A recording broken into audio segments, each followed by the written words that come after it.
This podcast is once again presented by the Virginia Museum of History and Culture. Journey through Virginia's rich history and discover hidden treasures. You can learn more at virginiahistory.org.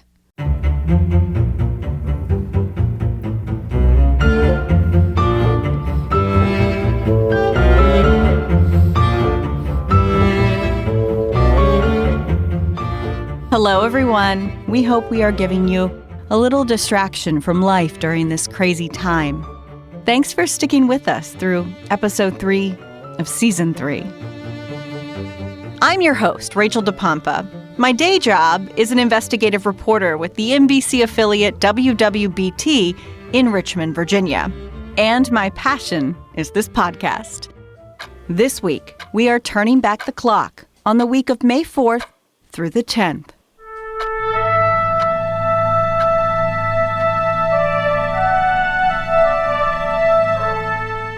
Most professional sports have figures regarded as legends. Wayne Gretzky, Michael Jordan, Richard Petty, Babe Ruth. A first and last name sometimes engraved on the sports championship trophy. But for our next segment, an icon known by just one name.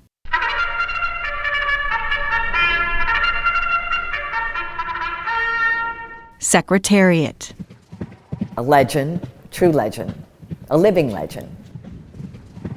And it was on May 5th, 1973, that Big Red, as he was known, won the first leg of horse racing's most coveted prize, the Triple Crown. And he did it on the most famous track of them all, Churchill Downs. Secretariat on the outside to take the lead. Sham holding in second. It's Secretariat moving away. He has it by 2.5. Secretariat won the Kentucky Derby, yet another champion born right here in Virginia.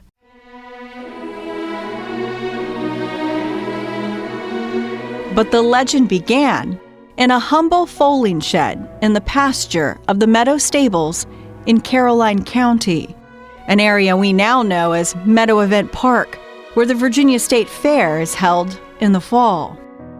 He was royalty from the get-go. His sire, Bull Ruler, top stallion in the country, his dam or mother, Something Royal. He was about her 17th or 18th foal that she had, and I think her next to last one. When he was born, first thing that the gentleman who delivered him said, "Wow, there's a whopper," because he was so big. The vet who came and checked him over, she's the first one to talk about the perfect conformation or physique that Secretariat had. She said that right the minute she saw him, that he was put together so correctly. He had beautiful straight legs, a beautiful head, and he was as red as fire. That's Leanne Layden, the Secretariat tourism manager and historian at the Meadow Event Park. An equine enthusiast all her life, Layden also authored an award-winning book on the Meadow Stables, which raised the greatest racehorse to ever live. But as we often do on How We Got Here, we need to head down a rabbit hole on how the legend of Secretariat began. And it goes all the way back into the late 1800s with a man by the name of Christopher Chenery. Mr. Chenery was born in 1886, and he grew up in Ashland, which is just a few miles away from the Meadow. He grew up very poor, but he became a self-made millionaire just before the Great Depression. And in 1936, he came back to his ancestral home place, the Meadow, and purchased it with the intent of transforming what was now a rundown old farm into a thoroughbred racing stable. He ends up, even though everybody said he was crazy, that this was the middle of nowhere, he needed to be in Kentucky. But he knew Virginia's horse history, and believe it or not, Caroline County that we're in was called the cradle of American horse racing. And the Meadow Stable produced some incredible racehorses for decades. Eventually, Chenery became ill, and in 1968, the board of the stable asked Chenery's daughter, Penny, to take over. Penny's a horsewoman. Came very close, just a couple of months shy of earning her MBA at Columbia University. One of 20 women in a class of 800.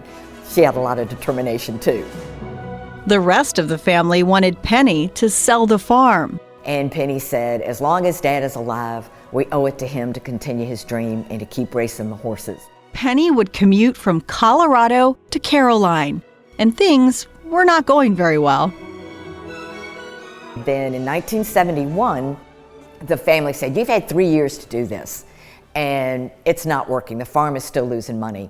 We're going to sell the farm, sell all the horses, and get out of this racing business. But a young horse would save the day and the farm.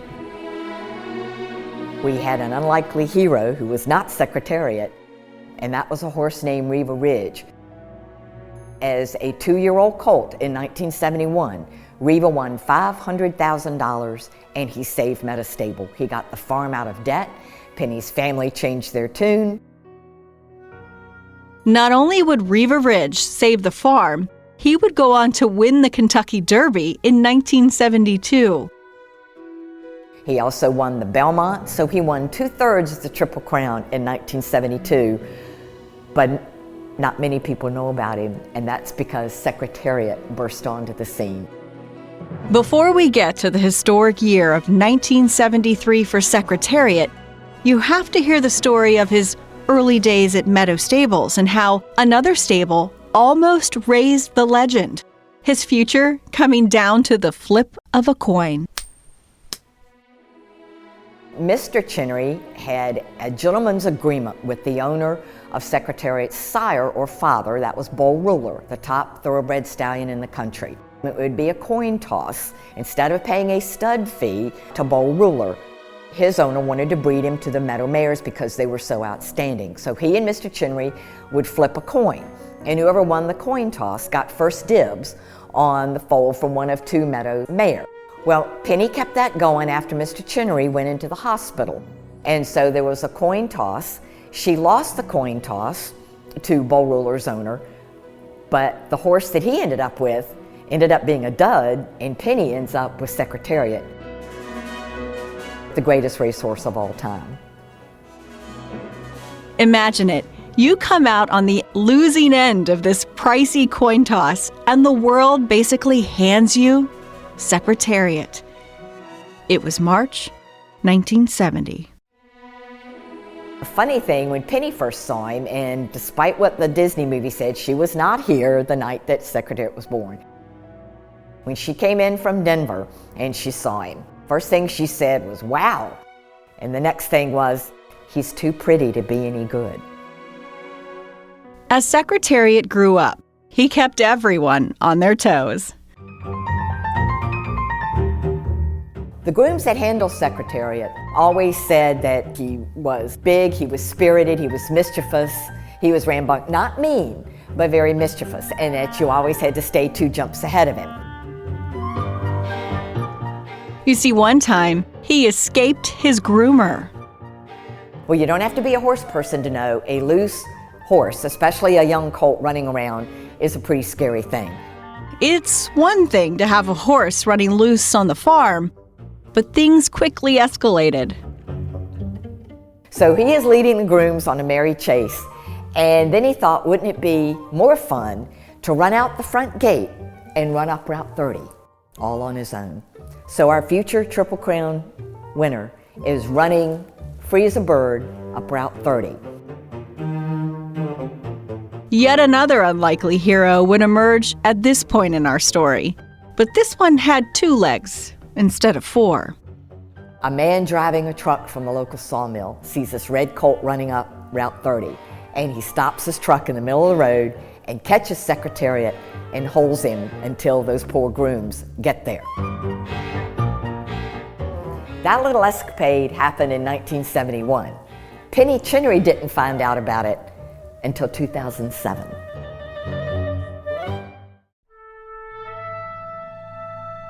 Training at Meadow Stable started for the horses when they were about 18 months. Secretariat trained there from September to December of 1971. This is the original starter's bell from the Meadow training track.